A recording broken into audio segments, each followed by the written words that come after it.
오늘 은혜를 나눌 말씀 보겠습니다. 창세기 1장 1절 2절 말씀입니다. 태초에 하나님이 천지를 창조하시니라. 땅이 혼돈하고 공허하며 흑암이 깊음 위에 있고 하나님의 신은 수면에 운행하시니라.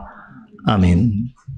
창세기 강의 세 번째 시간입니다. 지난주에 이어서 오늘도 창세기 1장 1절 2절 말씀을 중심으로 이 성경을 통해서만 발견할 수 있는 귀중한 교훈들에 대하여 상고해 보도록 하겠습니다.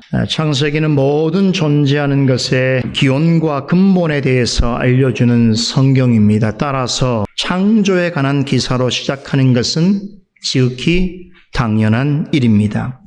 성경은 창세기에 태초에 하나님이 천지를 창조하시니라라고 하는 선언으로 시작합니다. 태초에 하나님이 천지를 창조하시니라라고 하는 말씀은 정말로 너무나 놀랍고 경이로운 말씀입니다. 1절에서 말하는 하늘과 땅은 우리가 생각하는 것보다 훨씬 더 큰 개념의 세계를 의미합니다.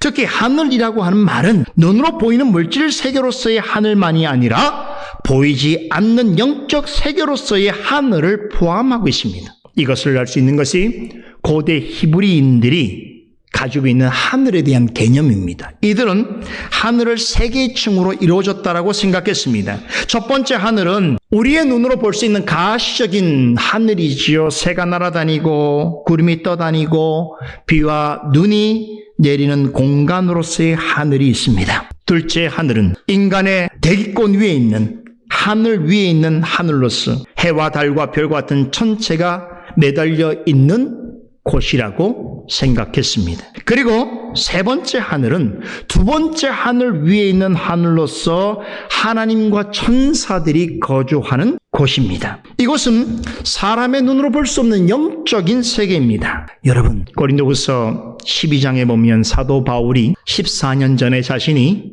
어느 날 경험했던 신비로운 체험에 대해서 설명해 주죠. 그게 뭐였습니까? 자신이 셋째 하늘 곧 삼층천에 다녀왔다는 것입니다. 바로 이곳이 셋째 하늘, 즉 비물질적인 영적 세계로서의 공간을 의미합니다. 이렇게 히브리인들은 물질 세계에서의 하늘도 있지만 보이지 않는 영적 세계로서의 하늘이 있다고 믿었습니다. 이 같은 생각은 성경으로부터 근거한 것입니다. 창세기 1장 1절에 나오는 하늘은 보이는 물질 세계와 보이지 않는 영의 세계를 포함하고 있습니다.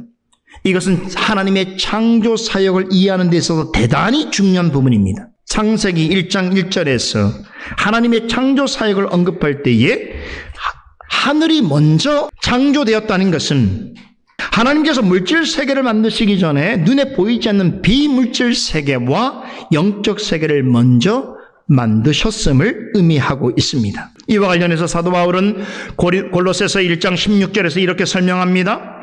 만물이 그에게서 창조되되 하늘과 땅에서 보이는 것들과 보이지 않는 것들과 혹은 왕권들이나 주권들이나 통치자들이나 권세들이나 만물이 다 그로 말미암고 그를 위하여 창조되었다라고 전합니다. 여기 보면 사도 바울은 만물이 하나님께로부터 창조되었는데 여기는 어떤 것이 있습니까?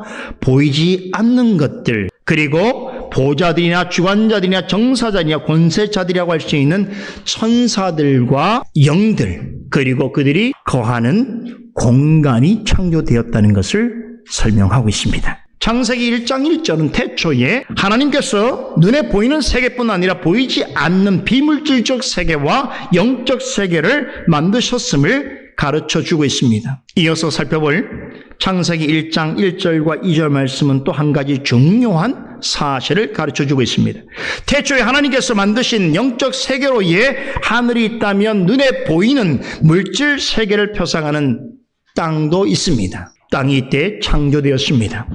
특히 2절에 언급된 땅은 태초에 하나님이 창조하신 보이는 세계를, 즉 물질 세계를 담는 물리적 공간이라고 하는 의미를 가지고 있습니다. 그런데 여기에 이 땅이라고 하는 표현은 우리에게 매우 흥미로운 사실 한 가지를 더 말해줍니다. 이미 처음 만드신 땅은 하늘과 큰 대조를 이룹니다. 영적 세계를 의미하는 하늘은 처음부터 충만하게 채워져 있었던 반면에 물질 세계를 뜻하는 땅은 빈 채로 있었다는 사실입니다. 2절에 이러한 땅의 특징을 4가지 단어로 설명해 주고 있습니다. 첫 번째로 나오는 두 단어를 보세요. 땅은 혼돈하고 공허했다고 합니다. 혼돈이란 말은 히브리어 토우라고 하는데 비어있는 상태를 의미합니다. 이어서 나오는 히브리어 보우라고 하는 말을 번역한 공허 역시 아무것도 없는 적막하고 황량한 상태를 의미합니다. 두 번째 그룹의 단어는 흑암과 기쁨입니다. 이 말은 하나님이 본격적으로 창조 사역을 행하시기 전에 빛이 없던 땅의 상태를 가르쳐 표현한 것입니다. 그때는 천지가 깊은 어둠에 사로잡혀 있었습니다. 이것은 마치 농부가 농사를 짓기 위해서 땅을 일구고 개간하기 이전에 버려진 땅을 연상케 합니다. 하나님께서 빛이 있으라고 명하시기 전에 우주는 깊고 무거운 어둠에 휩싸여 있었습니다. 이 부분에 있어서 현대 물리학자들이 말하는 빅뱅 이론과 연결되어지는 지점이 있습니다. 현대 물리학자들이 우주의 기원으로 말하고 있는 빅뱅 대폭발이 일어나기 이전 그 상태는 우주에는 어둠만 있었습니다. 저는 빅뱅 이론을 믿지 않습니다. 이것은 과학자들이 말하는 우주 기원에 관한 가설일 뿐입니다. 빅뱅 이론 지지자들은 지금으로부터 약 140억 년 전에 우주의 한 점에서 거대한 폭발이 일어났어. 그때로부터 시간과 공간이 만들어졌으며 비로소 우주가 시작되었다라고 말합니다. 제가 지난주에 강서를 통해서 설명드렸죠. 여러분, 관찰자의 입장에 따라서 우주의 시간은 엄청난 차이를 나타내 보일 수 있습니다. 이게 시간과 공간에 있어서 오늘날 진리로 받아들이는 상대성 원리에 관한 관점입니다. 시간은 관찰자에 따라서는 다를 수 있다는 것이죠. 사람의 관점에서 보느냐, 하나님의 관점에서 보느냐, 지구에서 우주를 보느냐, 우주의 시작에서 지구를 보느냐 하고는 전혀 다른 시간이 나타날 수 있습니다. 그러므로 우주의 연대는 얼마든지 다를 수 있습니다. 그럼에도 빅뱅 이론이 주는 약간의 유익한 통찰이 있습니다. 모든 공간과 시간과 물질은 시작점을 가지고 있다는 것, 그리고 이 모든 것은 무에서 나왔다는 것, 이것은 빅뱅 이론의 근본 전제입니다. 그런 점에서 창세기 1장에서 가르치고 있는 창조론과 유사한 측면이 있습니다. 그래서 오늘 어떤 그리스도인 과학자들이나 목회자들은 빅뱅 이론을 통해서 창조론을 해석할 수 있다라고까지 말합니다. 제가 보기엔 조금 나갔습니다만 근본 전제에서 매우 창조론에서 말하고 있는 내용과 유사점이 있는 것은 부정할 수 없는 사실입니다. 물론 좀 더 깊숙이 들어가 보게 되면 우주의 나이에 대한 견해에서 우리가 볼 수 있듯이 두 입장 사이에는 커다란 간격이 있습니다만 우주의 시작점이 있다는 것과 모든 시공간과 물질은 아무것도 없는 상태에서 만들었다는 사실은 우리 그리스도인들에게도 매우 익숙한 주장입니다. 그럼에도 빅뱅 이론으로는 창조의 비밀을 온전히 이해할 수 없습니다. 말씀드린 대로 이것은 우주의 기원에 관한 다수의 과학적 가설 중에 하나일 뿐입니다. 제가 이 이론을 완전히 신뢰하지 않는 이유가 여기 있습니다. 요즘에 세속과학자들 중에서도 빅뱅 이론을 거부하거나 다른 주장을 펴는 이들이 많습니다. 우리가 그리스도인으로서 과학을 참조하고 유용하게 사용하는 것은 좋은 일이나 과학을 맹신하거나 우상시해서는 안 됩니다.